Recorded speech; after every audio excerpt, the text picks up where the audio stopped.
Hello guys, welcome to my channel. First of all, I would like to say thanks to those who are watching this video. So let's start. And the topic is of class 10th, chapter 1st real numbers. Guys, आज हम पढ़ेंगे chapter number 1st class 10th का real numbers, introduction to real numbers. तो आज हम जानेंगे what are real numbers क्या होते हैं, ठीक है, एंड इस चैप्टर में रियल नंबर्स का क्या क्या यूज है एंड इस चैप्टर के बेसिक कंसेप्ट आज हम जानेंगे, ठीक है. तो फाइनली हम स्टार्ट करते हैं चैप्टर फर्स्ट. और चैप्टर फर्स्ट की बात करें तो चैप्टर फर्स्ट में जो हमारा चैप्टर का नेम क्या है, रियल नंबर्स. तो रियल नंबर से स्टार्ट करेंगे, ठीक है. रियल नंबर्स क्या होते हैं गाइस, देखो मैं आपको बता दूं, पूरे मैथमेटिकल में जो नंबर होते हैं, नंबर्स होते हैं, वो कितने प्रकार के होते हैं, वो 2 टाइप के होते हैं, ठीक है. 2 प्रकार के नंबर होते हैं. फर्स्ट होते हैं नंबर्स, फर्स्ट होता है real numbers and second imaginary number, ठीक है. इमेजिनरी नंबर्स 2 प्रकार के होते हैं, एक रियल नंबर्स, एक इमेजिनरी नंबर्स. लेकिन आपका इस चैप्टर में यूज केवल रियल नंबर का है, इमेजिनरी नंबर्स आपको नहीं पढ़ना, ये अपर क्लासेस के लिए, ठीक है. तो आपको इससे कोई मतलब नहीं, आपको केवल रियल नंबर को जाना है कि रियल नंबर्स क्या होते हैं. आप इसे अपर क्लास में पढ़ेंगे जाके, ठीक है.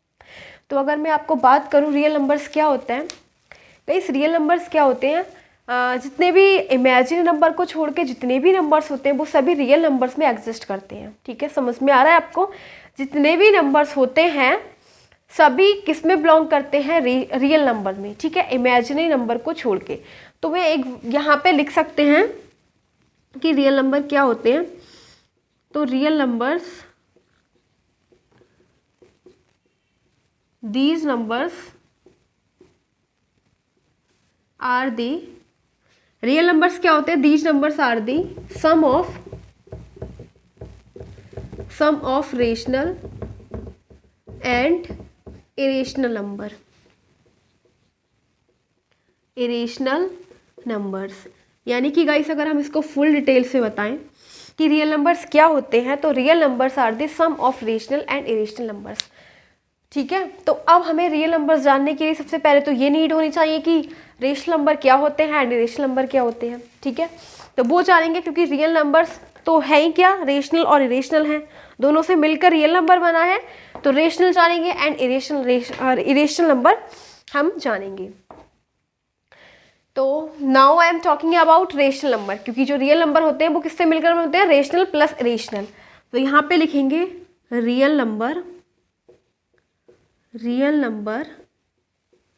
Equals to rational numbers plus irrational number, ठीक है. इन सभी दोनों नंबर को मिला के रियल नंबर्स बनते हैं. तो गाइस अब हमें क्या जरूरत है कि रेशनल नंबर क्या होते हैं एंड इरेशनल नंबर क्या होते हैं, ठीक है. तो अगर मैं बात करूं रेशनल नंबर क्या होते हैं, रेशनल नंबर्स, देखो गाइस रेशनल नंबर क्या होते हैं.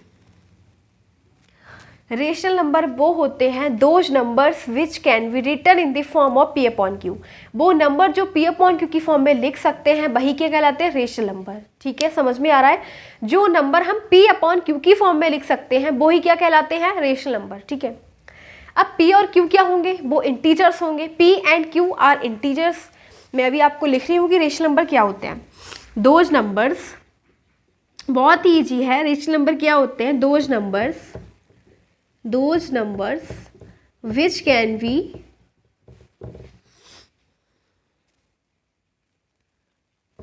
which are written in the form of p upon q. मैं अभी आपको इसका एग्जाम्पल भी दूंगी. Those numbers which are written in the form of p upon q and p and q, p और q क्या होंगे, p and q are integers. जहाँ पे p और q क्या होंगे, इंटीजर्स होंगे. लेकिन इसकी एक कंडीशन होती है कि जो q है, कंडीशन ये होती है कि q should not be equals to 0. q को 0 नहीं होना चाहिए, ठीक है. अगर q 0 हो गया तो ये रेशनल नंबर ही नहीं होगा. आप समझे मैंने क्या बोला, रेशनल नंबर क्या होते हैं, वो नंबर जो हम p अपॉन q की फॉर्म में लिख सकते हैं वही क्या होते हैं, rational number. And p and q क्या होते हैं, वो इंटीजर्स होते हैं, ठीक है। और q को एक कंडीशन होती है रेशनल नंबर की कि q should not be equal to 0, q को 0 नहीं होना होता। अगर q 0 है तो मतलब वो रेशनल नंबर ही नहीं है, ठीक है। तो ये होते हैं हमारे रेशनल नंबर। अब मैं आपको इसके एग्जाम्पल दूंगी, एग्जाम्पल ले लेते हैं रेशनल नंबर के। तो देखो ऊपर वाले रफ कर देते हैं, अब उसकी हमें कोई नीड नहीं है।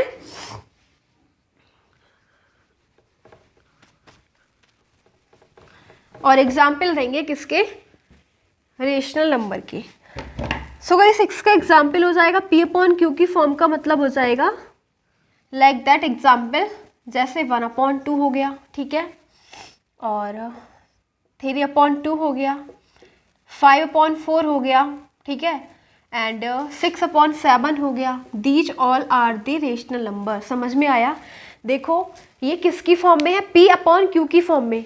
जैसे कि मैंने ले लिया 1 अपॉन 2, यहाँ पे p क्या है 1 एंड q क्या है 2, तो p अपॉन q की फॉर्म में हो गए ना, हो गए p अपॉन q की फॉर्म में, ठीक है, इसी फॉर्म में हो जाएंगे।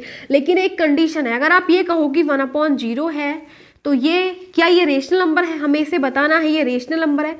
तो मैंने अभी आपको बताया कि अगर q है, q अगर रेशनल नंबर को हमें बताना है तो q should not be equal to 0, लेकिन यहाँ पे तो q 0 हो गया, क्या हो गया, p है 1 एंड q क्या है 0, तो क्या आप इसे रेशनल नंबर कहेंगे, बिल्कुल नहीं कहेंगे, क्योंकि मैंने आपको एक कंडीशन दी है रेशनल नंबर की कि अगर रेशनल नंबर में q 0 है,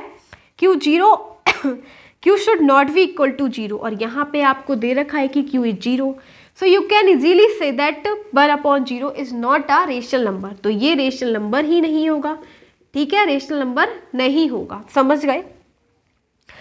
तो इस प्रकार से हम रेशनल नंबर बोलते हैं। तो आई होप कि आपके समझ में आएगा रेशनल नंबर क्या होते हैं, जो p अपॉन q की फॉर्म में लिखे जा सकते हैं, जहाँ पे p और q इंटीजर्स होते हैं, लेकिन q को 0 नहीं होना होता। अगर q 0 है तो वो रेशनल नंबर नहीं होगा, ठीक है। अब ले लो 6 अपॉन 4, क्या ये रेशनल नंबर है, तो ये रेशनल नंबर ही होगा, क्योंकि हम इसे कट कर सकते हैं, 2 3 जा 2 2 जा, ठीक है। तो इसके अंदर p क्या हो गया 3 एंड q क्या हो गया 2, ठीक है। ये सारे रेशनल नंबर है, ठीक है, जो p अपॉन q की फॉर्म में होते हैं, सभी रेशनल नंबर होते हैं। बस केवल इतना होना चाहिए कि q 0 नहीं होना चाहिए, ठीक है। अब सोचो कि 1 2 3 4 5 ये सारे क्या रेशनल नंबर हैं, 0 भी लगाओ आगे, ये सारे रेशनल नंबर हैं, क्योंकि ये तो आपको लग रहा होगा p अपॉन q की फॉर्म में ही नहीं है, क्योंकि यहाँ पे तो केवल p है, q तो है ही नहीं। तो ऐसा कुछ नहीं है, क्योंकि हम 0 को क्या लिख सकते हैं, 0.1 लिख सकते हैं ना। देखो मैंने बोला जो रेशनल नंबर होते हैं वो p अपॉन q की फॉर्म में होते हैं, p अपॉन q की फॉर्म में। क्या 0 p अपॉन q की फॉर्म में नहीं है, 0 को अगर 1 से डिवाइड करोगे 0 ही आ रहा है, तो हम 0 को लिख सकते हैं ना 0.1। तो यहाँ पे क्या है, ये रेशनल नंबर ही होगा। और क्योंकि इसकी कंडीशन होती है कि q शुड नॉट बी 0, तो यहाँ पे q 0 है ही नहीं, q तो 1 है, तो ये रेशनल नंबर है। तो ये सारे नंबर्स क्या होंगे, रेशनल नंबर होंगे, क्योंकि इनके अपॉन में हम 1 लगा सकते हैं, ठीक है। We can write like this 4 upon 1 5 upon 1 इस टाइप से, ठीक है। ये सारे क्या है, रेशनल नंबर है। तो आपको कभी भी कोई ऐसा नंबर मिल जाए, जैसे 2 है 5 है 4 है, तो आप सोचेगा अभी रेशनल नंबर नहीं है, तो ऐसा नहीं है, क्योंकि हम इसके अपॉन में 1 लिख देंगे तो ये क्या हो जाएंगे, रेशनल नंबर, ठीक है। अब बात करते हैं गाइस, आई होप कि आपके समझ में आ गए होंगे रेशनल नंबर क्या होते हैं। एंड अब हम बात करेंगे इरेशनल नंबर की, ठीक है। किसकी बात करेंगे, इरेशनल नंबर की। तो जिस प्रकार से हमने रेशनल नंबर बताए थे, क्या बताए थे रेशनल नंबर, वो नंबर्स जो p अपॉन q की फॉर्म में लिखे जा सकते हैं आर कॉल्ड रेशनल नंबर। तो इसका just opposite, those numbers which can not be written in the form of p upon q are called irrational number. वो नंबर्स जो p अपॉन q की फॉर्म में नहीं लिखे जा सकते उन्हें हम इरेशनल नंबर बोलेंगे, ठीक है। और इसमें भी कंडीशन यही होती है कि q should not be 0, q should not be equal to 0, ठीक है। तो इसको रफ कर देंगे एंड अब लिखेंगे इरेशनल नंबर।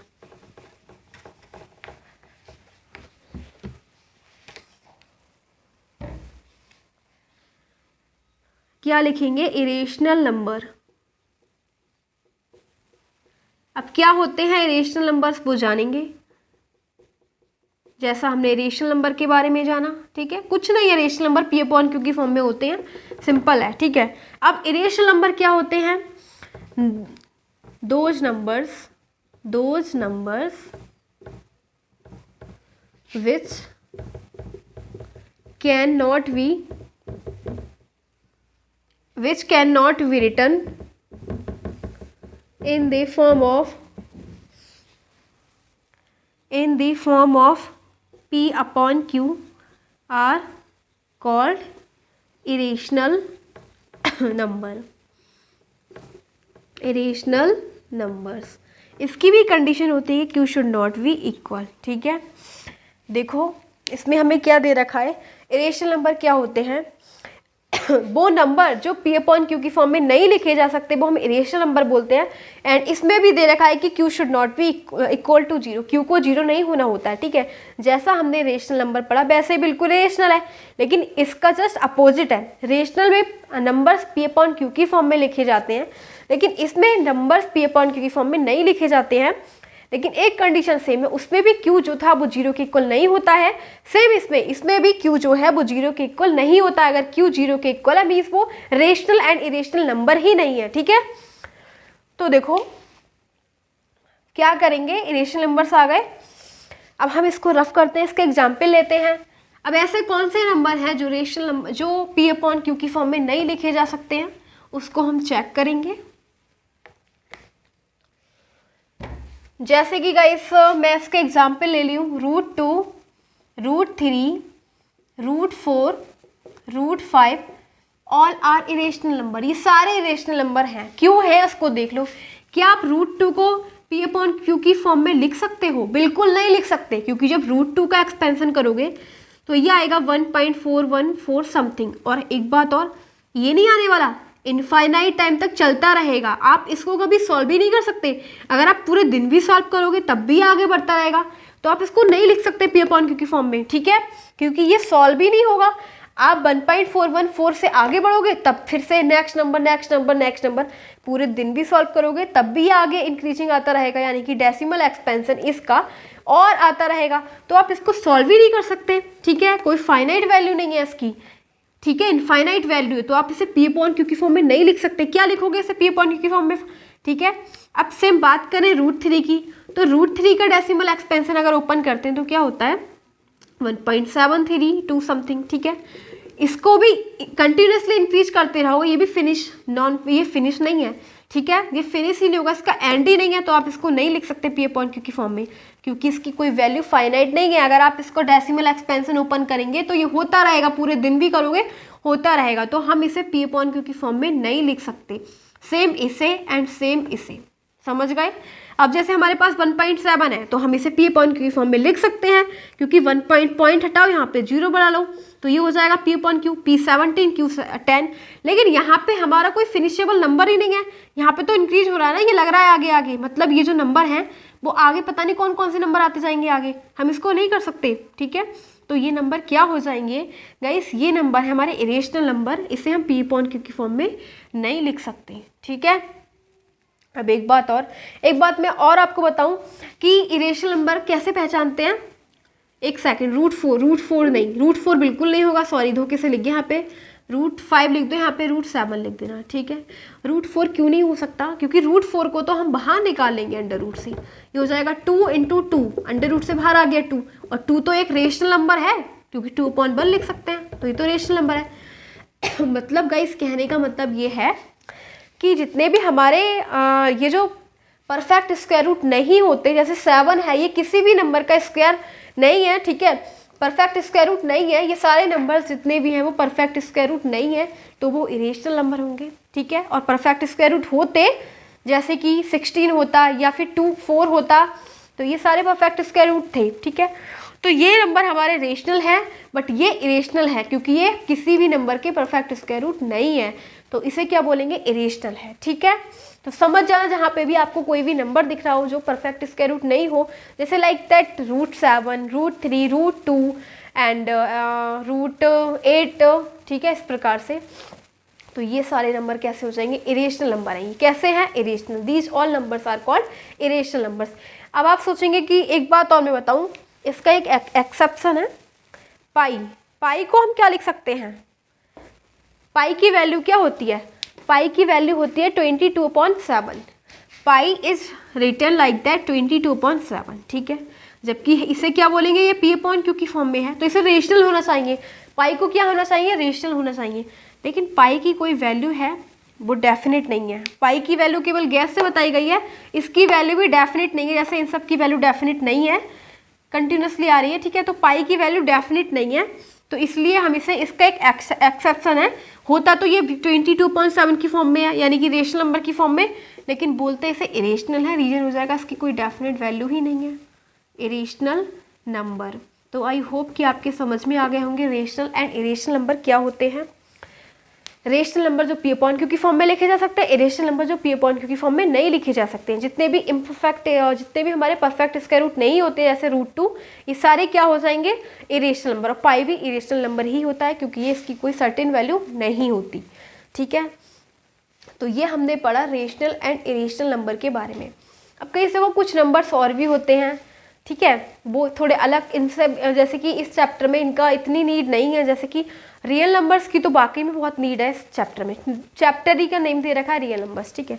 अब कुछ नंबर्स ऐसे दे रखे, ऐसे नेचुरल नंबर्स हो जाएंगे, ठीक है। अब सोचो नेचुरल नंबर्स भी इसमें बिलोंग करते हैं रियल नंबर्स में, क्योंकि जितने भी नंबर्स होते हैं यूनिवर्स में सभी रियल नंबर्स में आते हैं, ठीक है, एक्सेप्ट इमेजिनरी नंबर्स। केवल इमेजिनरी नंबर को छोड़ के जितने भी नंबर्स होते हैं सभी इसमें आ रहे हैं रियल नंबर्स में, क्योंकि रियल नंबर्स तो सम ही होता है किसका, real numbers are the sum of rational plus irrational. तो रेशनल प्लस इरेशनल में सारे नंबर आ जाते हैं एक्सेप्ट इमेजिनरी नंबर्स। अब जैसे कि नेचुरल नंबर्स की बात करते हैं, नेचुरल नंबर्स क्या होते हैं, ठीक है। तो हम अब ये नंबर्स हैं कुछ अलग हटके, इनका यूज इतना नहीं है जो मैं आपको बताने जा रही हूँ, बट हम फिर भी पढ़ते हैं क्योंकि हमें सब कुछ पता होना चाहिए इस चैप्टर के बेसिक कंसेप्ट के बारे में। तो यहाँ पे लिखेंगे नेचुरल नंबर्स क्या होते हैं, ठीक है। क्या होते हैं natural numbers, natural numbers. So guys natural numbers क्या होते हैं, all counting numbers are called natural number. जितने भी काउंटिंग नंबर होते हैं ना, काउंटिंग नंबर जिसे हम काउंट कर सकते हैं, 1 2 3 4 5 6 सारे नेचुरल नंबर होते हैं, ठीक है।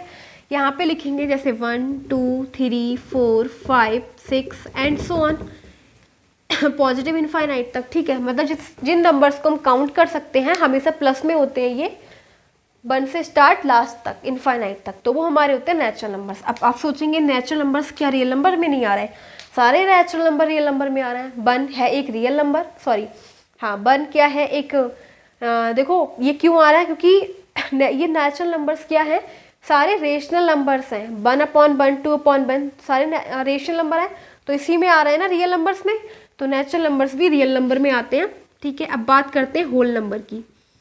होल नंबर्स, होल नंबर्स में क्या होता है, होल नंबर्स भी काउंटिंग नंबर्स ही होते हैं, लेकिन इसमें 0 और आ जाता है, ठीक है।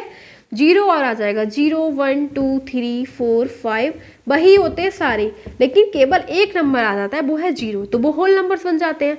नेचुरल नंबर और होल नंबर में केवल डिफरेंस इतना है कि इसमें 0 और लग जाता है, और नेचुरल नंबर 1 से स्टार्ट होते हैं, ठीक है। तो ये हो जाएंगे नेचुरल, ये हो जाएंगे होल नंबर्स, ठीक है। अब कौन से नंबर और रह जाएंगे, अब देखो ये नंबर्स तो हो गए, और इंटीजर्स क्या होते हैं, इंटीजर्स, ये देखो इंटीजर्स क्या होते हैं, ऐसे नंबर जो प्लस भी हो और नेगेटिव भी हो, ठीक है।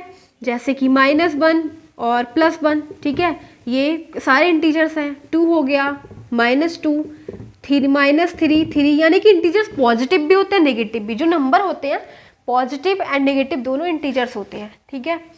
अब natural number, whole number, integers, real number and rational irrational सारे नंबर्स हो चुके हमारे, ठीक है।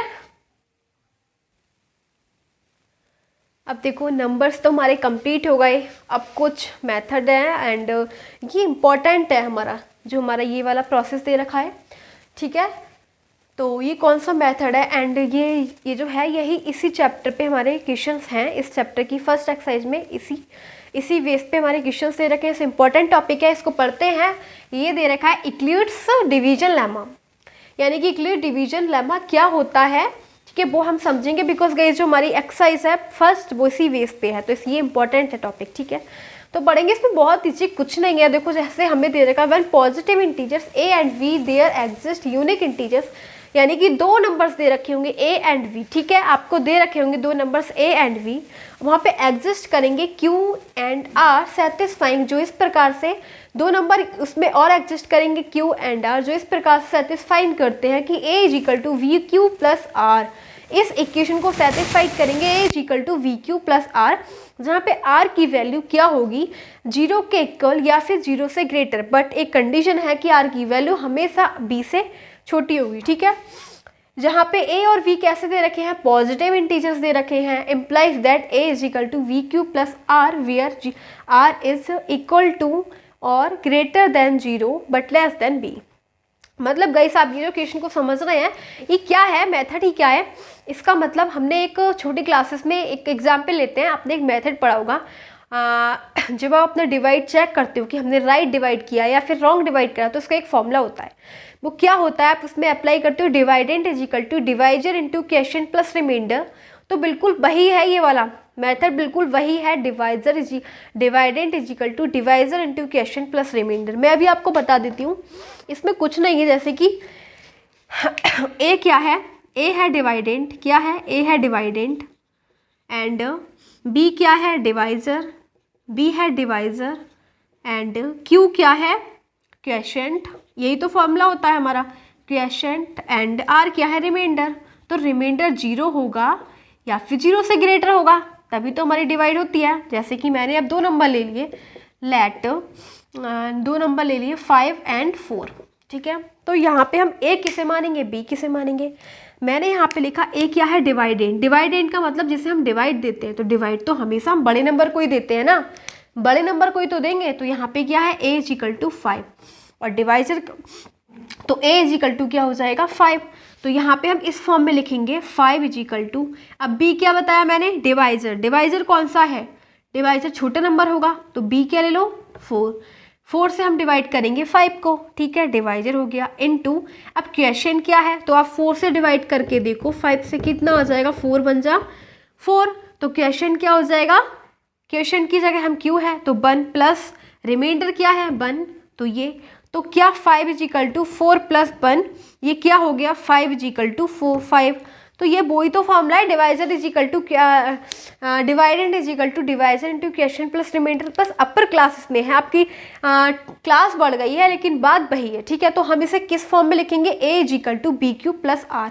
तो ये बस वही है, वही बिल्कुल सिंपल मेथड है जैसा हम अभी तक करते हुए आ रहे थे अपने छोटी क्लासेस में, बट इसकी हेल्प से हम बस केवल ये देखते थे कि हमने डिवाइड ठीक करा या नहीं, हमारा डिवाइड का आंसर सही आ रहा है या नहीं। लेकिन अब इसकी हेल्प से हमें क्या निकालना है, HCF, क्या निकालना है, HCF। So guys I hope कि आपके समझ में आएगा, इसमें कुछ नहीं है, अभी आप क्वेश्चन को करेंगे तो खुद समझ में आ जाएगा, ठीक है। बस मैंने आपको बताया, ये केवल जैसे छोटी क्लासेस में आपने सॉल्व किया था बिल्कुल वैसे ही मेथड है, ठीक है। बस हम इसे केवल a is equal to B Q plus are की फॉर्म में लिखेंगे।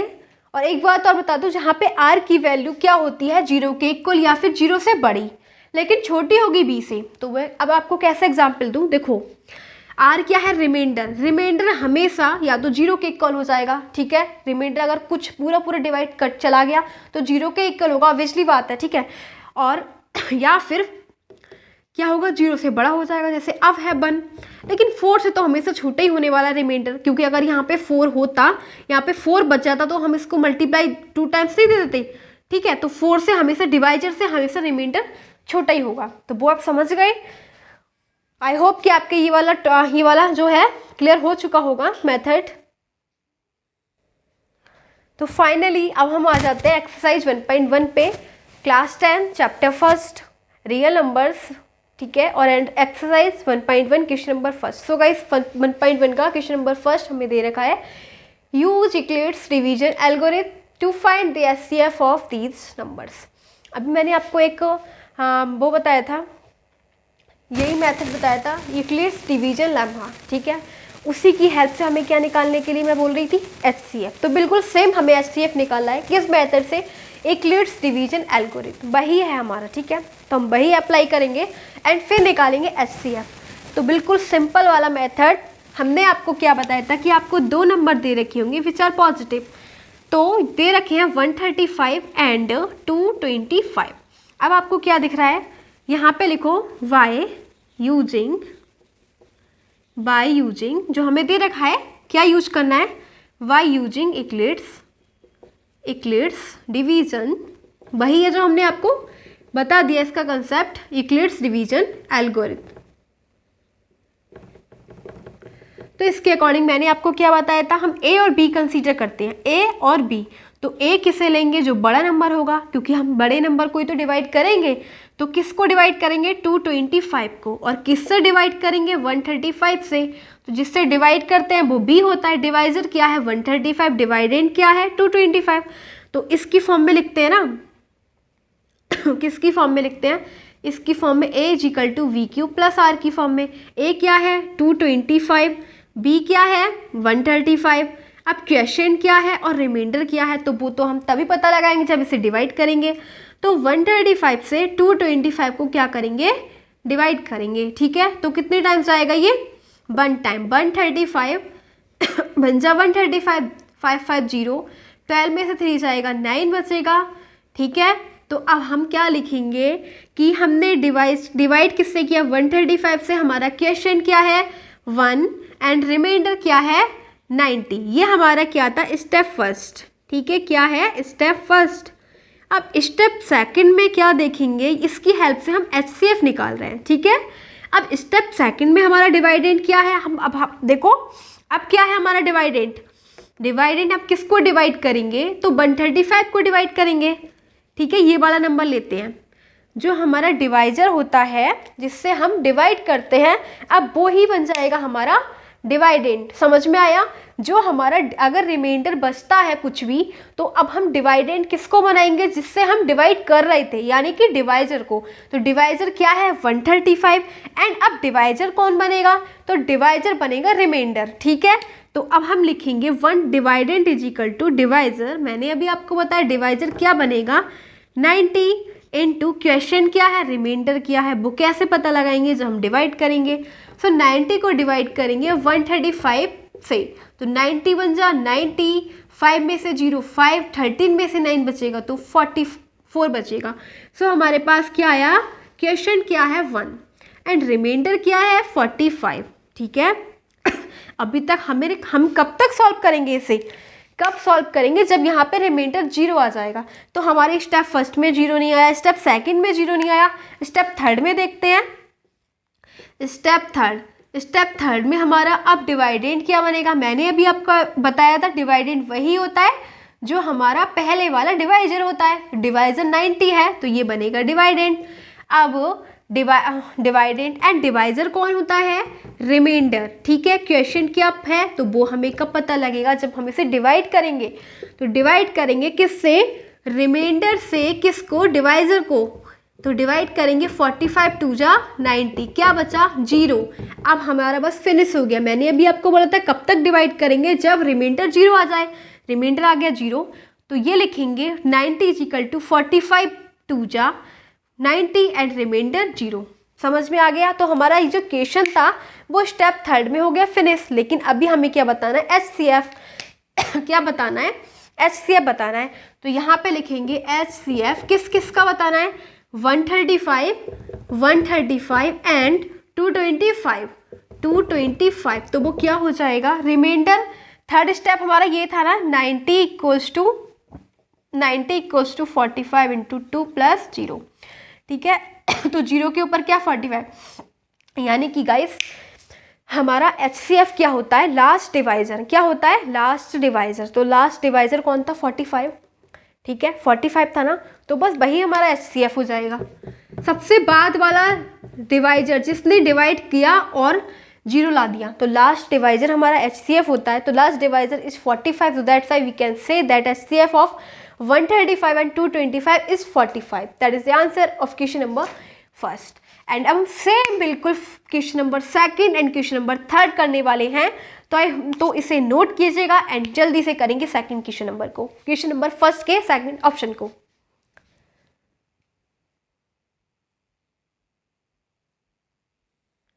सो क्वेश्चन नंबर फर्स्ट का सेकंड, इसमें भी हमें बिल्कुल वही निकालना जैसे हमने क्वेश्चन नंबर फर्स्ट में किया था, बिल्कुल सेम। HCF फाइंड करना है, किसका करना है 196 एंड इसका, ठीक है।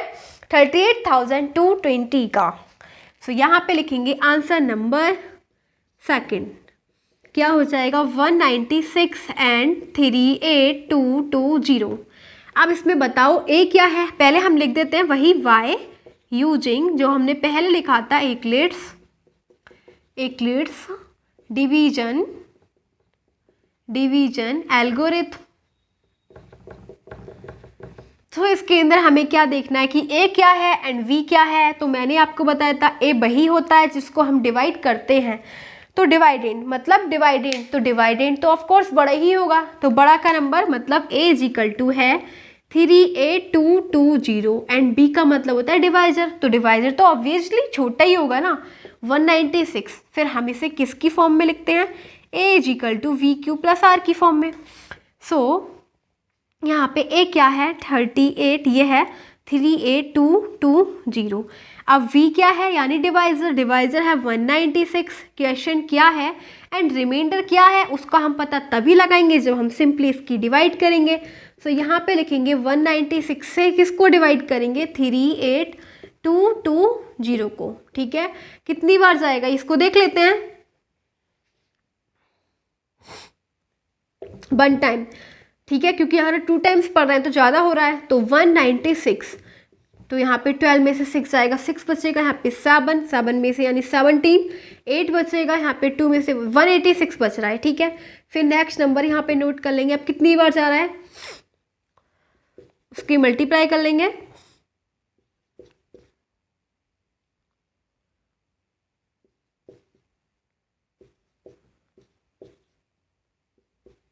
नाइन टाइम्स, तो 9 टाइम्स जा रहा है। ठीक है,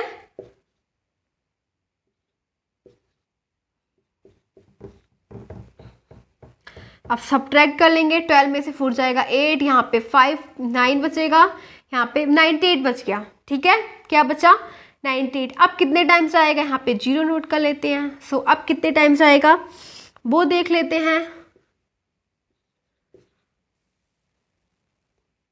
4 टाइम्स करते हैं, 5 टाइम्स, 5 6 जा 30, 9 5 जा 45, 80, 48 एंड 980, यानी 5 टाइम्स जाएगा। कितनी टाइम्स जा रहा है 5 टाइम्स, पूरा डिवाइड हो रहा है। ठीक है, पूरा डिवाइड हो रहा है, यानी रिमाइंडर क्या बचा 0। सो हम क्या लिखेंगे डिवाइजर इनटू क्वेश्चन क्या है 195 एंड रिमाइंडर क्या है 0। तो मैंने आपको बोला था हम कब तक करते हैं जब हमारा क्या मिल जाए 0 मिल जाए रिमाइंडर। तो अब तो हमें स्टेप फर्स्ट में ही 0 मिल गया। ठीक है, स्टेप फर्स्ट में ही 0 मिल गया। तो और फिर हमें फाइंड क्या करना है HCF किस का, 2 नंबर्स का, एक 196 एंड 38220। तो क्या हो जाएगा इनका HCF, मैंने बोला था HCF होता है लास्ट डिवाइजर होता है। तो डिवाइजर किया था 196 नहीं तो इन्हें डिवाइड किया था लास्ट में और फर्स्ट में, मतलब इसका तो केस सेकंड ही नहीं हुआ बस फर्स्ट। तो इसका HCF हो जाएगा 196। तो यही है हमारा final answer question number first का सेकंड ऑप्शन। अब हम करेंगे फर्स्ट का थर्ड, बिल्कुल सेम है, एजिटेट है, तो उसको करेंगे, इसको नोट कीजिएगा।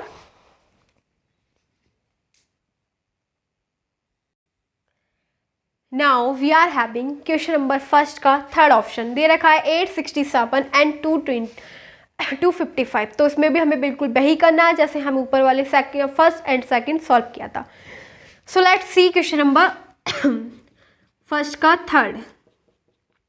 Y using Euclid's division algorithm की हेल्प से हमें क्या निकालना है HCF। ए और वी देखेंगे तो ए क्या हो जाएगा गाइस, मैंने अभी आपको बताया था डिवाइडेंड का मतलब हम जिसे डिवाइड करेंगे तो किसे करेंगे, बड़े वाले नंबर को ही डिवाइड करते हैं, एंड डिवाइजर छोटे वाले नंबर से ही डिवाइड करते हैं। सो बी क्या हो जाएगा 255। अब फिर हम क्या लिखते हैं इसकी फॉर्म में a is equal to we Q plus are.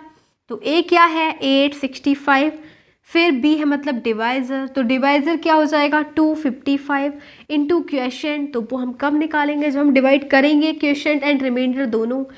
तो हम करेंगे डिवाइड किससे 255 से, किससे 867 को। सो कितनी टाइम्स आएगा ये देख लेते हैं, 3 टाइम्स करते हैं इसकी, 255 इंटू 3, तो 3 टाइम्स जाता है ये 6 7 65 आ जाएगा। कितना बच गया 102। इसको लिख देंगे हम। क्वेश्चन क्या है गाइस, क्वेश्चन क्या है 3, ठीक है, और रिमाइंडर क्या है 102। नेक्स्ट ये हमारा स्टेप फर्स्ट था, ठीक है। अब हमारा बनेगा स्टेप सेकंड। तो स्टेप सेकंड में हम क्या करेंगे, अब डिवाइडेंट क्या है, किसे हम डिवाइड करेंगे, तो डिवाइजर को। डिवाइजर क्या था हमारा 255, 255 हमारा है डिवाइडेंट, और अब हमारा डिवाइजर क्या बनेगा, किससे डिवाइड करेंगे, रिमाइंडर से। तो रिमाइंडर है 102। तो क्वेश्चन क्या है वो कब पता लगाएंगे, जब डिवाइड करेंगे। सो किससे डिवाइड करेंगे, 102 से, रिमाइंडर से डिवाइड करेंगे डिवाइजर को 255। तो कितनी टाइम चला जाएगा, 2 बार, 204 हो जाएगा, ठीक है। क्या हो जाएगा 204। सेम नोट कर दो इसे, क्या हो जाएगा, क्या था क्वेश्चन 2 प्लस रिमाइंडर है 51। अब हमारे पास आया स्टेप थर्ड। कौन सा है, स्टेप थर्ड। स्टेप थर्ड में क्या करेंगे, अब हमारे पास डिवाइडेंट क्या हो जाएगा, डिवाइजर। तो डिवाइजर क्या था 102, एंड अब डिवाइजर क्या है, तो डिवाइजर है बनेगा रिमाइंडर 51। क्वेश्चन क्या बनेगा, क्वेश्चन जब बनेगा जब हम चेक करेंगे, ठीक है। तो 2 टाइम्स चला जाएगा एंड रिमाइंडर 0। तो इसे लिखेंगे 51 इंटू 2 प्लस रिमाइंडर 0। और कब तक करते हैं, जब रिमाइंडर 0 मिल जाए। और हमें फाइंड क्या करना है, HCF किन किन का, एक तो 867 एंड 255। तो क्या मिल जाएगा HCF, मैंने बोला था लास्ट डिवाइजर, सबसे बाद वाला डिवाइजर, तो क्या है 51। सो आंसर हो जाएगा 51 इन दोनों नंबर्स का। तो ये हमारा था क्वेश्चन नंबर फर्स्ट का। तीनों क्वेश्चंस कंप्लीट हो जाते हैं, एंड अब हम करेंगे question number second of exercise 1.1। Now we are having question number second. Question number second है, दे रखा है हमें, उसमें दे रखा है so that any positive odd integer is of the form 6q + 1 6q + 3 और 6q + 5 where q is some integer, जहाँ पे q क्या है, सम इंटीजर है। मतलब इसका क्या हो गया, यानी कि हमें ये शो करना है गाइस कि कोई भी पॉजिटिव ऑड इंटीजर, ठीक है, कोई भी ऑड इंटीजर ले लो। अब देखो ऑड इंटीजर जैसे क्या हो जाएगा, 1 हो जाएगा, 3 हो जाएगा, 5 हो जाएगा, कोई भी पॉजिटिव ऑड इंटीजर, ठीक है, किस फॉर्म में होता है, वो इस फॉर्म में लिखा जाता है, ठीक है, इस फॉर्म में लिखा जाता है, जहाँ पे q क्या है, कोई इंटीजर है, क्या है, q क्या है, कोई इंटीजर है। तो पहले हम क्या करेंगे, यहाँ पे लिख देंगे, क्या शो करना है हमें, we have to find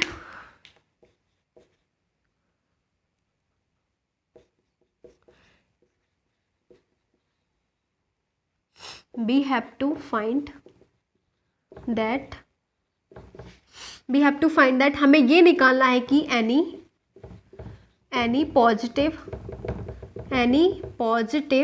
or integer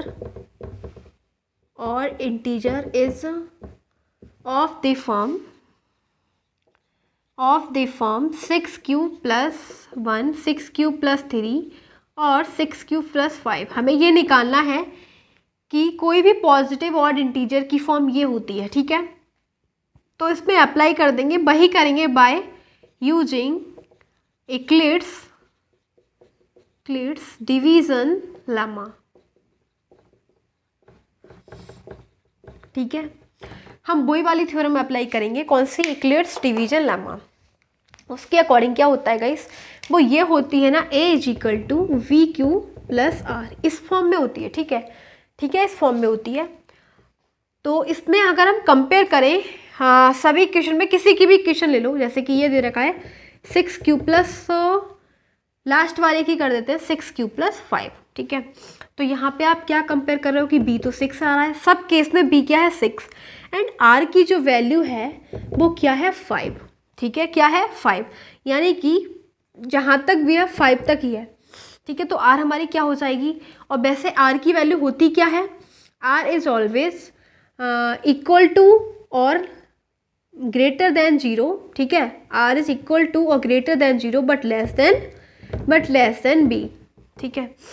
तो आपको क्या दिख रहा है कि जो r है वो 0 के इक्वल 0 से लेके 5 तक हो जाएगी। आर क्या हो जाएगी 0 से लेके 5 तक, क्योंकि गाइस 6 बी क्या है 6, तो आर की वैल्यू सिंपल से आपको पता लग रहा है कि 0 से लेके 5 तक ही होनी है। ठीक है, तो by using Euclid's division lemma let a be any positive,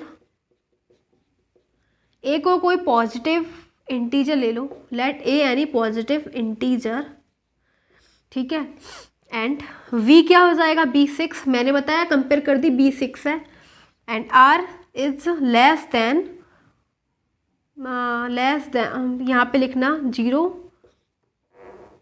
ये है r हमारी ये है। ठीक है, r इज इक्वल टू और greater than 0 but less then 6, क्योंकि यहाँ पे मैंने कैसे बताया कि r हमारी ये है, r 0 के इक्वल तो होती है लेकिन b क्या है 6, तो 6 से छोटी ही होगी मतलब 5 तक। ठीक है, तो r क्या हो जाएगी, r is equal to 0 1 2 3 4 and 5, ये है हमारी रेडियस। तो हम पहले केस फर्स्ट निकालेंगे जब r क्या होगी 0, फिर केस सेकंड जब r क्या होगी 1, केस थर्ड जब r क्या होगी सेकंड 2, एंड केस तो फोर्थ हो जाएगा जब r होगी 3 एंड 4 एंड 5। तो इसको रफ कर देंगे एंड पहले लिखेंगे case first when r is equal to 0। ठीक है, सो इसको रफ कर देते हैं, इतना स्पेस नहीं है यहाँ पे।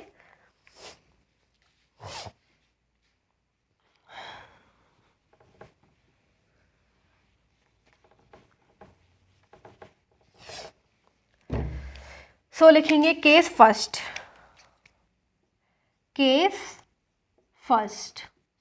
व्हेन r इज 0, जब r क्या है 0, तो हम क्या लिखते हैं a इज इक्वल टू, इसी फॉर्म में तो लिखते हैं a is equal to we Q plus r. So देखो a तो ऐसे ही ले, a v यानी पॉजिटिव इंटीजर, a कोई भी पॉजिटिव इंटीजर है, v क्या है b है गाइस हमारे पास 6, एंड q ऐसे ही है, एंड r क्या है 0, तो a इज इक्वल टू क्या हो जाएगा 6q। सो ये क्या हो जाएगा a is equal to 6q का मतलब क्या हो जाएगा, अगर a 6q के इक्वल है मल्टीप्ले, तो ये इवन नंबर आएगा, क्या आएगा इवन नंबर आएगा, क्योंकि 6 की मल्टीप्लाई आप किसी भी नंबर से, जो को इवन मल्टीपल है ना, तो इवन मल्टीपल में आप कुछ भी रखो, किसी से भी मल्टीप्लाई करो वो नंबर इवन ही होगा, तो ये a इज इक्वल टू क्या हो जाएगा इवन नंबर। ठीक है, अब सेकंड केस है when r is equal to 1। Second case क्या है, व्हेन केस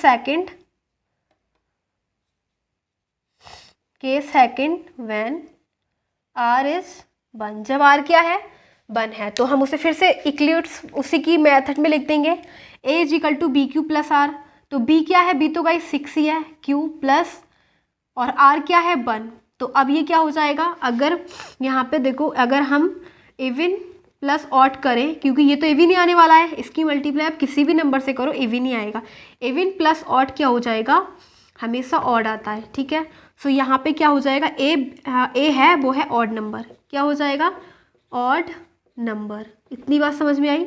अब केस थर्ड, कुछ नहीं है गाइस, बस ये शो करना है कि एनी पॉजिटिव ऑड इंटीजर, जो पॉजिटिव ऑड इंटीजर होता है ना वो इस फॉर्म में होता है। तो देखो अब ये हमारा क्या था ऑड नंबर था, ठीक है, ये शो करना है कि जो भी हमारा ऑड नंबर होगा वो इस फॉर्म में आएगा। तो देखो इधर आया इवन नंबर ने ये फॉर्म बनाई, ऑड नंबर ने ये वाली फॉर्म बनाई, ये वाली फॉर्म भी तो बन रही है, तो ये क्या हो जाएगा बिल्कुल ठीक है, हमारा जो ऑड नंबर है वो इस फॉर्म में लिखा जाएगा। ए हमारा ऑड नंबर था तो ऑड नंबर को हम इस फॉर्म में लिख रहे हैं ना। अब केस थर्ड हमारा क्या है, व्हेन r इक्वल्स टू 2, जब r 2 है फिर हम क्या लिखेंगे a is equal to 6q plus 2। तो इसका मतलब अगर हम ऑड और इवन को ऐड करते हैं, देखो सॉरी इवन और इवन में ऑड करेंगे तो ये भी इवन नंबर ही आएगा, क्या आएगा इवन नंबर। तो देखो यानी कि a क्या हो गया हमारा इवन नंबर है, तो इवन नंबर तो इस फॉर्म में लिखा जाएगा। ठीक है, अब केस फोर्थ क्या हो जाएगा, case fourth when r is equal to 3, जब r किसके है 3 के इक्वल हो जाएगा। ठीक है, जब r 3 के इक्वल हो जाएगा सो हम इसे लिखेंगे a is equal to B, B का मतलब 6 प्लस 3। अब देखो ये क्या है, even plus odd, even plus odd को करोगे तो हमेशा ऑड ही आएगा। तो a क्या है, ऑड नंबर, क्या है, ऑड नंबर। और ऑड नंबर को देखो किसकी फॉर्म में लिख रहे हैं, 6 प्लस 3 की फॉर्म में आ गया। ऑड नंबर को 6 प्लस 3 की फॉर्म में लिखा, ऐसे ही ऑड नंबर को 6 प्लस 1 की फॉर्म में लिखा। तो हम बिल्कुल राइट जा रहे हैं, ठीक है। अब हमारा फिफ्थ केस है, case fifth, when r equals to 4। जब r क्या है, 4, ठीक है। सो इसे लिखेंगे a is equal to b का मतलब क्या हो जाएगा, 6 प्लस 4। सो ये भी हमारा क्या आ जाएगा, इवन नंबर है। a क्या है, इवन नंबर, क्योंकि गाइस इवन प्लस इवन, ये इवन है, इसका मल्टीपल 6 की मल्टीप्लाई किसी भी नंबर से करो इवन ही बनेगा, ठीक है। और ये इवन प्लस इवन, इवन। अब केस 6, केस 6 क्या है, व्हेन r इक्वल्स टू 5। जब r 5 के इक्वल होगा सो ये हो जाएगा a is equal to 6 plus 5। तो ये क्या आया, ऑड नंबर आया, ऑड नंबर। सो हम इजीली कह सकते हैं कि हमने from above description we can easily say that every odd integer is of the form 6 plus 1, 6 plus 3, 6 plus 5। ये नंबर हमारा ऑड था तो ये किसकी फॉर्म में आ गया, 6 प्लस 5 की। ये नंबर हमारा ऑड है तो ये आ गया 6 प्लस 3। ये नंबर हमारा ऑड था तो आ गया 6 plus 1। So we can easily say that मैं देखो इसको रफ कर देती हूँ, आई होप कि आपने इसे नोट कर लिया होगा। एंड अगर नोट नहीं भी किया हो तो वीडियो को बैकअप में जाके या वीडियो को स्टॉप करके आप देख सकते हैं। तो हम इसको रफ कर देते हैं एंड यहाँ पे लिखेंगे from above description it is clear that every positive odd integer is in the form of कौन कौन सी फॉर्म आई थी, एक तो 6 प्लस 1, 6 प्लस 3 और 6 प्लस 5। तो ये ही हमारा हो जाएगा आंसर, हैज़ प्रूव। जो हमने प्रूफ करना चाहा था वो प्रूव हो चुका है। एंड अब हम करेंगे question number 3 of exercise 1.1। I hope कि आपके ये क्लियर हो चुका होगा। इसमें कुछ नहीं था, हमें जो भी ऑड इंटीजर था उसे इस फॉर्म में शो करना था, तो हम शो कर चुके। Now question number 3 of exercise 1.1। Question number 3 को देखेंगे क्या दे रखा है। सो गाइस इसको रीड करते हैं। एंड इस क्वेश्चन में हमें दे रखा है, in an army contingent of 616 members is to march behind on army band of 32 members in a parade। यानी कि बोला गया है एक ही ग्रुप, एक आर्मी कॉन्टिजेंट है, ठीक है, ऑफ 616 मेंबर्स, यानी कि एक ही ग्रुप के मेंबर्स हैं या फिर एक ही कंट्री के लोग हैं, वो क्या कर रहे हैं, मार्च कर रहे हैं। और उनकी जो ग्रुपिंग है उसमें कितने मेंबर्स हैं, 616 मेंबर्स हैं, ठीक है। इस to march behind on army event, और उनको जो मार्च करना है यानी कि परेड करनी है वो इनके बिहाइंड, इनके पीछे, ठीक है। 32 मेंबर्स इन अ परेड, एक दूसरी परेड कर रहे हैं 32 मेंबर्स, तो इन दोनों को आगे पीछे करना है, ठीक है, एक ही लाइन में।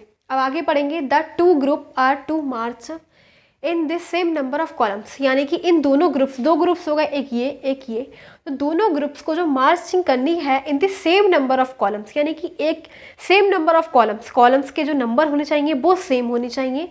What is the maximum number of columns in which they can march, तो कितने मैक्सिमम नंबर हो सकते हैं जिसमें वो मार्च कर सकते हैं। गाइस मैक्सिमम और मिनिमम का मतलब हमेशा याद रखना, मैक्सिमम का मतलब होता है HCF, मैक्सिमम का मतलब HCF एंड मिनिमम का मतलब होता है LCM, ठीक है। LCM लोएस्ट कॉमन फैक्टर, और इसका मतलब हाईएस्ट कॉमन फैक्टर, ज़्यादा से ज़्यादा ये कम से कम, ठीक है। सो हमें यहाँ पे क्या दिख रहा है, हमें निकालना है मैक्सिमम मतलब HCF, तो we have to find out the HCF of 32 and 616। तो यहाँ पे लिखेंगे we have to find out the HCF of 616 and 32। इसका हमें HCF निकालना है। तो HCF किसके अकॉर्डिंग निकाल देंगे? y using Euclid's division lemma. ठीक है, इसके अकॉर्डिंग हम क्या निकाल देंगे? HCF फाइंड कर देंगे। मैंने आपको बोला था ये जो मेथड है वो हम किसका क्यों अप्लाई करते हैं? HCF फाइंड करने के लिए। ठीक है, तो HCF निकाल देंगे। और HCF कैसे निकालेंगे? इसके अकॉर्डिंग हम सबसे पहले A और B को कंसीडर कर लेंगे। सो A क्या हो जाएगा? डिवाइडेंड का मतलब जिसे हम डिवाइड करेंगे, 616 को डिवाइड करेंगे, एंड डिवाइजर छोटा वाला 32। ठीक है, तो फिर ये कैसे लिखा जाएगा? A is equal to B Q plus, इस फॉर्म में लिखते हैं ना, उसमें A is equal to B Q plus are. तो A क्या है? 616। B क्या है? हमें दिख रहा है 32। रिमाइंडर क्या हो जाएगा? एंड क्वेश्चन क्या हो जाएगा? तो वो हम सब कुछ फाइंड कर लेते हैं। 32 से डिवाइड करेंगे 616 को। ठीक है, क्या करेंगे अब? इसके अंदर हमारा केस थर्ड वगैरह डायरेक्ट डिवाइड कर लेते हैं। 32 से कितनी बार जाएगा ये? 1 टाइम 32 आ गया, 9 बचेगा 2। ये नोट कर लेंगे। ठीक है, फिर कितने टाइम चला जाएगा?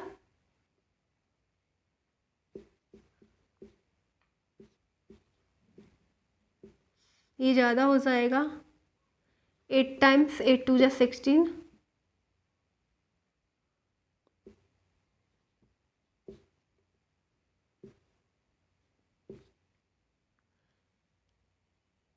इलेवन में से 2 गया, 9 बचा, 5 में से 3 2 एंड 6 एजिटेड। तो 32 9 जा 288 हो रहा है ये।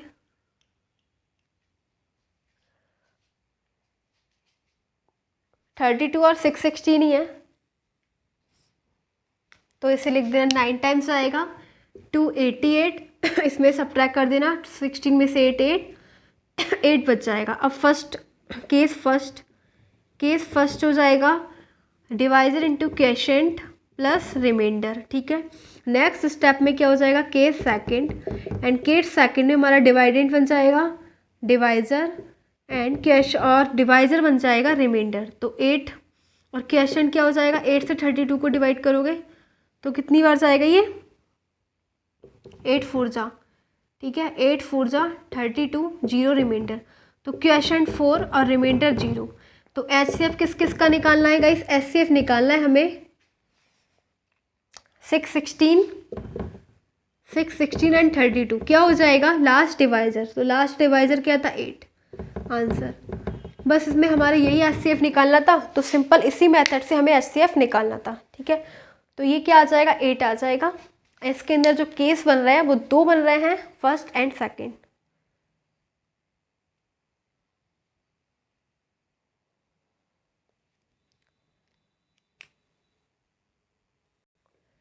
क्वेश्चन नंबर 4 ऑफ एक्सरसाइज 1.1 को रीड करेंगे एंड दे रखा है what is given we have to सी।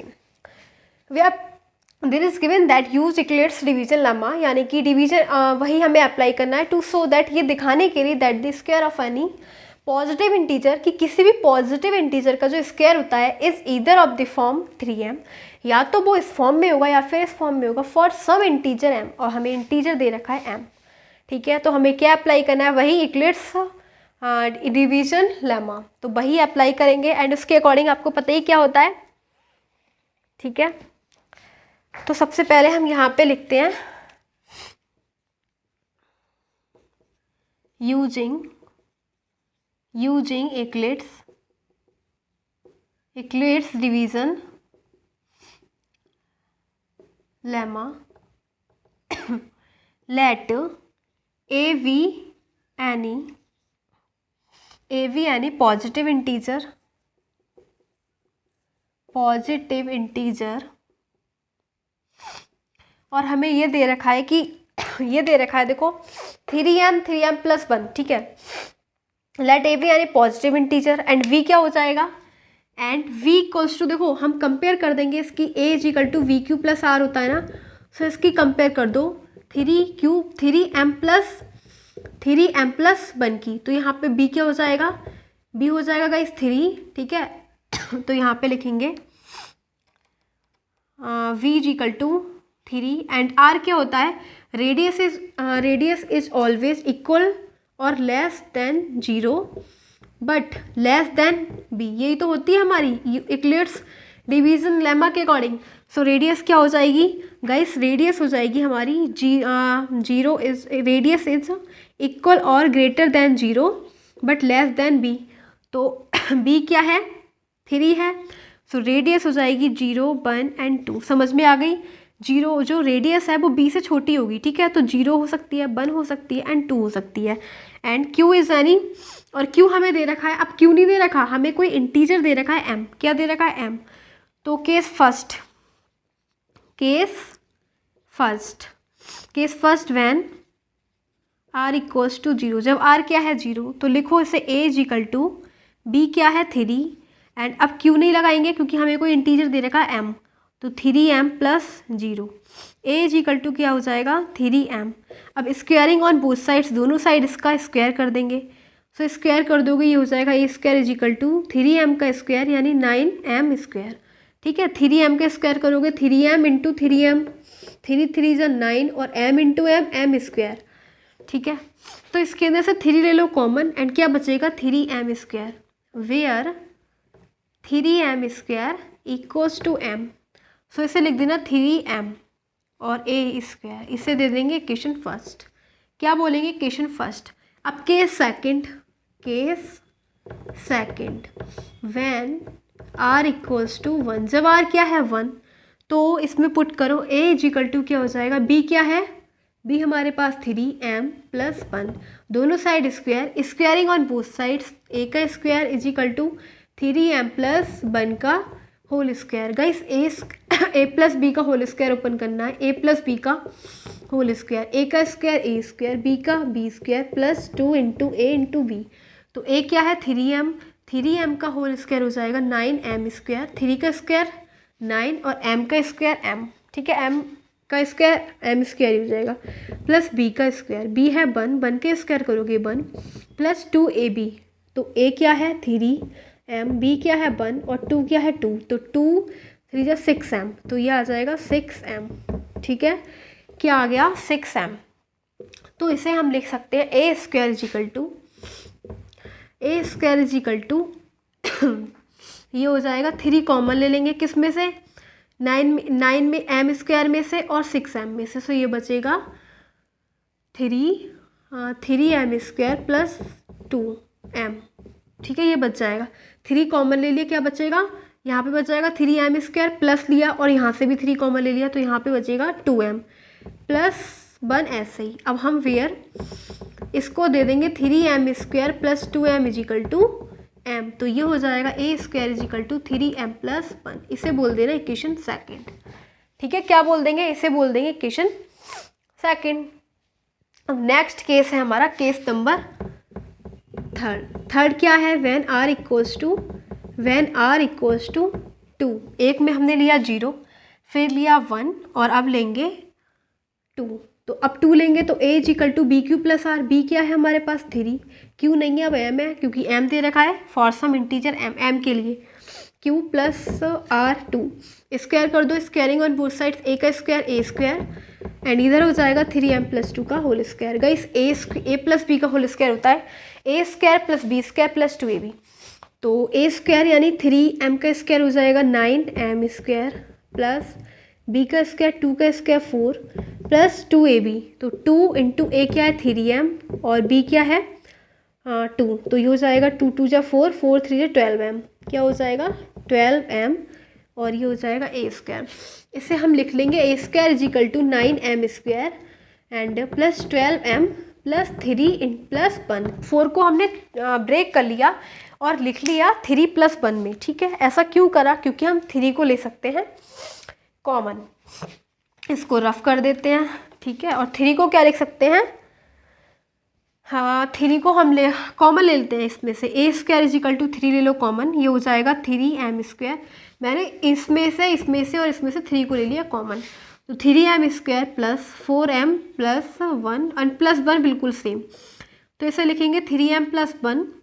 और गाइस ये हो जाएगा where 3m² plus 4m plus 1 is equal to m। So from first second and third equation हमें क्या मिलता है, third equation we get that, अब देखो इससे ना थोड़ा सा रफ कर देते हैं, मैं यहाँ पे लिख दूंगी, इसको रफ कर देते हैं, ठीक है। We get that every, next लिखना we get that every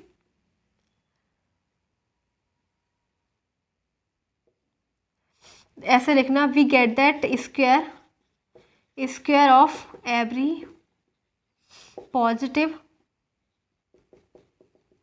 positive integer is in the form of 3m और 3m प्लस 1, ठीक है, ये लिख देना उसके आगे, हैज़ प्रूव्ड। गाइस यही तो दे रखा था, हमें दे रखा था कि इन सबको स्क्वायर को हमें इस फॉर्म में लिखना है, ठीक है, इस फॉर्म में 3m प्लस 1। सो इसको ये आ गया, फर्स्ट में हमें आ गया देखो 3m इस फॉर्म में आया, सेकंड इक्वेशन में आया 3m plus 1, and third equation में क्या मिला, थर्ड इक्वेशन में भी हमें यही मिला, ये है ना थर्ड इक्वेशन 3m प्लस 1। तो from first second and third we get that square of any positive integer is in the form of 3m और 3m प्लस 1, यही हमें शो करना था, इसको हमने शो कर दिया है। एंड अब करेंगे क्वेश्चन नंबर 5।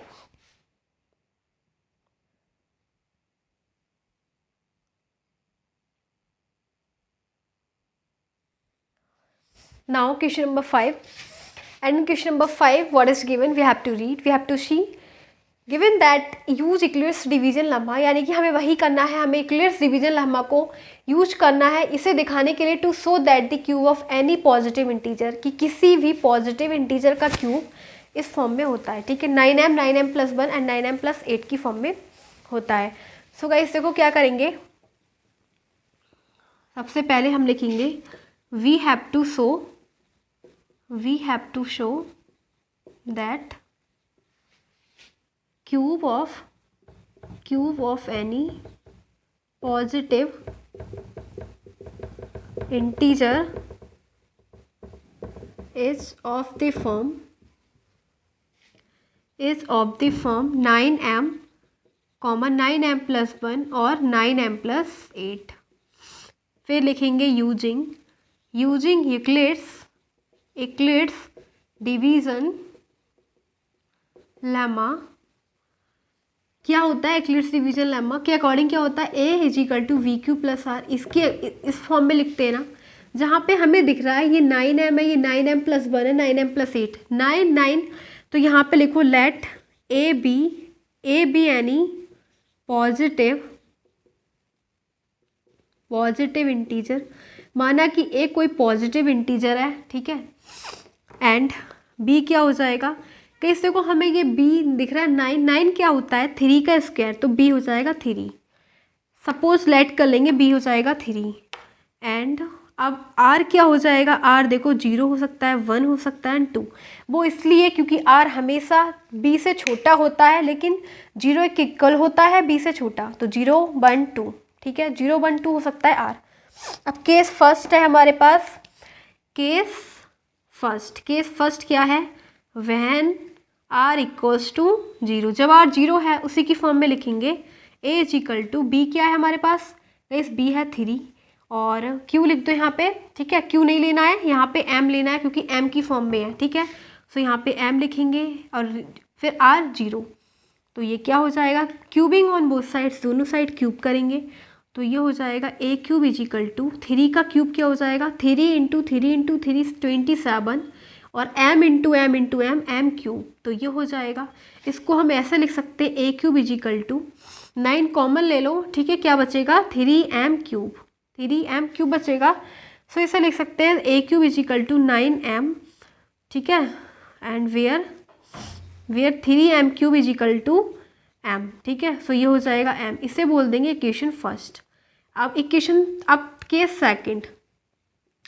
सेकंड है व्हेन आर इक्वल्स टू 1, जब आर क्या है 1 के इक्वल है, ठीक है। तो क्या हो जाएगा, अगर आर 1 के इक्वल होगा तो हम इसे लिखेंगे ए इज इक्वल टू तो लिखेंगे a is equal to we है हमारे पास क्या है, बी हमें दे रखा है 3, देखो ये है 3, फिर 3 इंटू एम प्लस 1, आर है हमारे पास 1, उसे डिवाइडेंट की रूल में लिख दिया। क्यूबिंग ऑन बोथ साइड्स, दोनों साइड क्यूब करेंगे तो ये हो जाएगा a cube is equal to 3m plus 1 का होल क्यूब। अब गाइस इसके लिए हमें ये याद जरूरी होना चाहिए, ए प्लस बी का होल क्यूब, ये क्या होता है a cube plus b cube plus 3a square b plus 3ba square, ठीक है। ये होता है a cube plus b cube plus 3a square b plus 3b square into a. तो इसको ओपन कर देंगे एंड इसे लिखेंगे, इधर लिखेंगे, ठीक है, इधर करेंगे, क्या लिखेंगे, a cube is equal to a cube 3m का होल क्यूब क्या हो जाएगा, 3 का होल क्यूब होता है 27, ठीक है, और m का m क्यूब प्लस b का क्यूब, b है हमारे पास 1 का क्यूब 1 ही हो जाएगा, प्लस 3a स्क्वायर b, तो 3 इंटू ए स्क्वायर, इसका स्क्वायर करो, a क्या है हमारे पास 3m और b क्या है 1, तो a स्क्वायर यानी कि इसका स्क्वायर करेंगे तो कितना हो जाएगा, 3 3 जा 9 और m स्क्वायर, तो इसे लिखेंगे 9m स्क्वायर प्लस, फिर नेक्स्ट क्या करना है, फिर 3 और b हमारे पास है 1 इंटू ए स्क्वायर,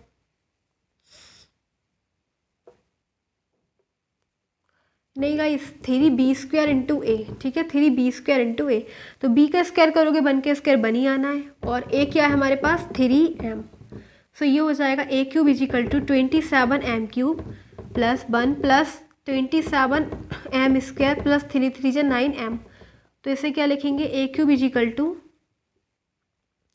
27m क्यूब, ठीक है, plus 27m square plus 9m plus 1, ऐसा लिख सकते हैं, ठीक है। और एक काम और करो, इसमें से 9 कॉमन ले लो, तो 9 ले लेंगे, तो यहाँ पे बचेगा 3m क्यूब प्लस यहाँ पे हो जाएगा 3m स्क्वायर प्लस यहाँ पे बचेगा m प्लस 1। अब गाइस इसे हम लिख सकते हैं 9m प्लस 1, जहाँ पे इसको where m 3m cube plus 3m square plus m is equal to m, ठीक है, इसको हम m बोल देंगे। सो ये लिख देंगे 9m प्लस 1, इसे बोल देंगे इक्वेशन सेकंड एंड इसको बोलेंगे इक्वेशन फर्स्ट, ठीक है।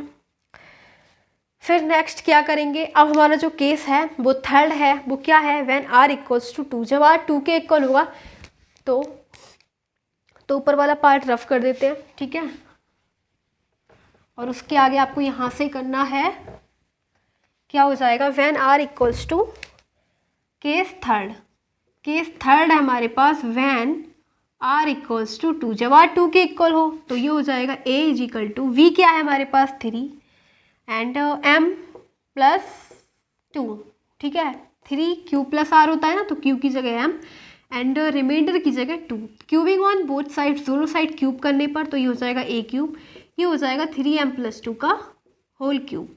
अब वही वाली आइडेंटिटी अप्लाई कर देनी है, कौन सी, a प्लस बी का होल क्यूब, ठीक है, ओपन कर देंगे एंड इधर लिखेंगे a cube is equal to, इसका क्यूब करो तो हो जाएगा 3m का होल क्यूब प्लस ये है 2 का प्लस b का होल क्यूब प्लस 3 इंटू ए स्क्वायर b, तो a है हमारे पास 3m का होल स्क्वायर इंटू b क्या है 2 प्लस 3b स्क्वायर a, तो 3b क्या है हमारे पास 2 का square b square into a क्या हो जाएगा 3m, इसको लिखेंगे a cube is equal to, इसका क्यूब खोलो 27m क्यूब प्लस इसका क्यूब खोलोगे 8 प्लस 3 इंटू 3m का होल क्यूब 27m स्क्वायर हो जाएगा, ठीक है, एंड 3 2 जा 6, सॉरी यहाँ पे 9 आ जाएगा, 9m स्क्वायर प्लस 4 3 जा 12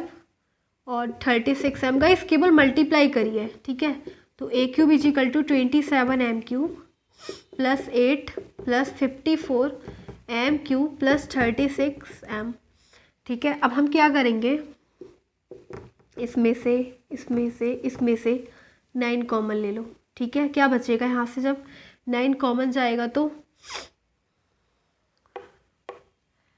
यहाँ पे बचेगा 3m³, ठीक है। यहाँ पे बचेगा 6, 9 3 जा 27 होते हैं ना, और m³ ऐसे ही 9 6 जा 54, 6 ऐसे ही, और m², ठीक है। 9 4 जा 36 इंटू m और +8 ऐसे ही। फिर क्या लिख देंगे, a³ = ये हो जाएगा 9, और इस पूरे को हम क्या कह देंगे, m, 9m + 8, वेयर m = जहाँ पे m क्या है 3m² + 6m, 3m³ + 6m² + 4m, ठीक है। इसे बोल दो इक्वेशन 3rd। फिर from above description, from first second and third equation we get that, मैं बोल रही हूँ आपको ये लिखना है, from first second and third we get that cube of any positive, फिर यहाँ से लिख देना यहाँ से, ठीक है। उसके बाद लिखना from first second and third equation we get that cube of any positive integer is of the form, ये पूरा लिख देना, ठीक है। इस प्रकार से हमारा क्वेश्चन नंबर 5 हो जाएगा कंप्लीट। गाइस 5 क्वेश्चन में कुछ नहीं था, हमें बस ये लेट करना था m वगैरह, ठीक है। तो इस प्रकार से हमने एक्सरसाइज 1.1 के 5 क्वेश्चंस पढ़े 1 to 5, and I hope so कि आपने ये समझे होंगे, आपके समझ में भी आए होंगे, ठीक है। एंड फिर नेक्स्ट वीडियो में हम नेक्स्ट एक्सरसाइज लेके आएंगे इस चैप्टर की, exercise 1.2। Thanks for watching this video.